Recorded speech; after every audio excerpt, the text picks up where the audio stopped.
moçada, eu sou o professor Luiz Felipe, professor de Geografia do Colégio Oficina do Estudante, e hoje trouxe um assunto para a gente refletir um pouco a respeito, que infelizmente vem ganhando muita força. A gente já falou um pouco sobre esse assunto em ocasiões anteriores, mas é um assunto que persiste, pode aparecer nos vestibulares e nas nossas reflexões diárias também se faz central. É a questão do ultranacionalismo. Bom, com certeza você já ouviu falar sobre nacionalismo, patriotismo. Em época eleitoral parece que a gente de alguma forma fica mais ufanista, né? Tem aquele amor, aquela paixão pelo nosso país, pelas nossas tradições, pela nossa história, pelas nossas raízes. E tudo isso até certo ponto é bastante positivo. É a identidade de um povo, são as tradições, são aqueles valores identitários que fazem de um povo de fato uma nação.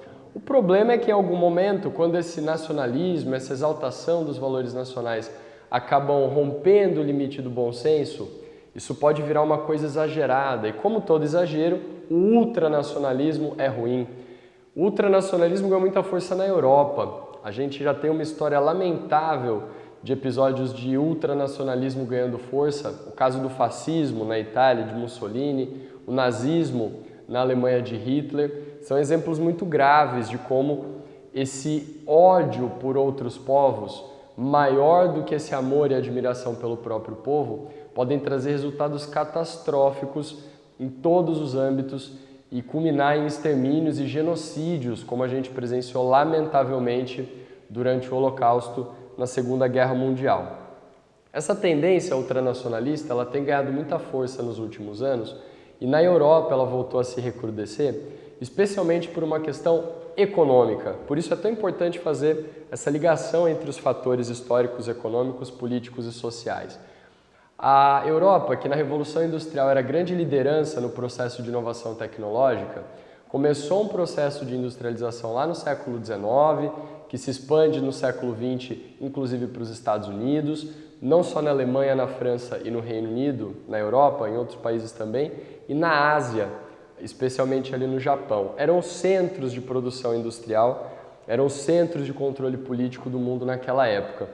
Com todo o processo de globalização, ou seja, com a evolução especialmente dos meios de transporte e de comunicação, hoje a gente vê um processo muito diferente do processo de concentração industrial, que é o processo da desindustrialização. Ou seja, por vantagens locacionais de produção, mercados de trabalho mais baratos, com lei mais flexível, ambiental e trabalhista, subsídios que vêm do Estado a partir da guerra fiscal ou guerra dos lugares, as empresas acabam se mudando para países onde a produção é mais lucrativa, onde a produção é mais vantajosa por ser mais barata.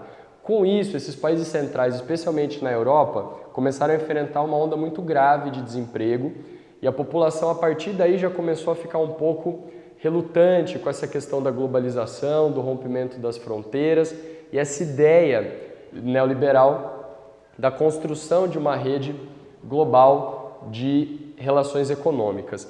Junta-se a isso o fato do Oriente Médio, que é uma região sempre muito conflituosa, ter passado por problemas que se intensificaram bastante com o fortalecimento do grupo terrorista Estado Islâmico, especialmente ali na região do Iraque, na região da Síria. Esse movimento acabou se tornando muito grave ainda no segundo governo do Barack Obama e muita gente acabou tendo que sair desses países do Oriente Médio, especialmente da Síria, para buscar a sua própria sobrevivência. Como a região é muito difícil e a maioria da população que saiu de lá tinha um poder aquisitivo reduzido, não só para a Europa, mas principalmente para países europeus, eles acabaram buscando refúgio. Nisso cenas lamentáveis se mostraram, né? Inclusive embarcações com muitas pessoas à deriva, uma foto que ficou muito famosa de uma criança que acabou se afogando e morrendo na praia, mas não foi só uma criança, foram milhares, foram dezenas de milhares de pessoas nessa situação tentando chegar na Europa. Junta-se a um país, então, que tem uma situação grave de desemprego, de insatisfação da população, com uma onda de pessoas desabrigadas buscando refúgio para sobreviver, fugindo da guerra, há um saudosismo, que é muito característico do ultranacionalismo, uma saudade, uma nostalgia de uma época que não é do jeito que as pessoas contam, mas que cria essa aura, ganha, né, essa dimensão de naquela época tudo era lindo, e um discurso radical, extremista, intolerante, e a gente tem a onda do ultranacionalismo ganhando muita força.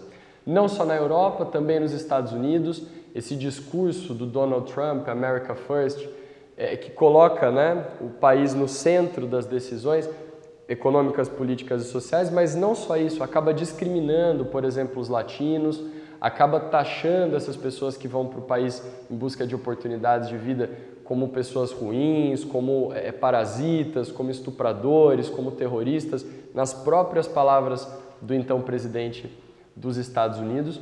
E a população acaba pensando que a forma mais eficiente de resolver problemas complicados é exterminando, é construindo muros, é expulsando pessoas, intensificando a perseguição e o discurso de ódio e violência contra grupos que já são historicamente perseguidos e massacrados, como é o caso dos judeus, agora dos muçulmanos, da população negra, das próprias mulheres que nunca foram minoria, mas sempre foram exploradas e colocadas de lado, a população LGBT. Tudo isso cria uma atmosfera de intolerância que se espalha, inclusive no nosso país, e mistura o discurso de ódio, o discurso de intolerância, com o resgate dos valores identitários de um país. Olha, para resgatar histórias raízes de um país, não é necessário fazer discurso de ódio, não é o discurso de intolerância que vai devolver os empregos para uma nação. Por isso, uma análise mais atenta e mais detalhada acerca da situação política, econômica e social dos países e o contexto global de uma economia que está numa crise complicada é necessário para que a gente não incorra nas fake news, na pós-verdade e na reprodução de um discurso que fatalmente é ruim, que não tem nada de novo, que já trouxe problemas muito sérios, cicatrizes profundas na Segunda Guerra Mundial e antes disso em extermínios e perseguição de grupos etnicamente ou ideologicamente distintos, para que a gente não repita esses mesmos erros, tentando combater um inimigo que não existe e com essa desculpa criando resultados reais muito graves. Fica a dica então, pessoal, para dar uma reforçada nos estudos acerca do ultranacionalismo e principalmente para que a nossa atuação no dia a dia na sociedade seja consciente, seja solidária e seja empática. Exercitemos a capacidade de nos colocar no lugar do outro e de levar em consideração os processos históricos e geográficos nas nossas análises. Se você ficar com alguma dúvida, tiver alguma sugestão, algum comentário, fica à vontade para usar aqui o nosso espaço. Não se esqueça de se inscrever no nosso canal e a gente fica por aqui. Até a próxima!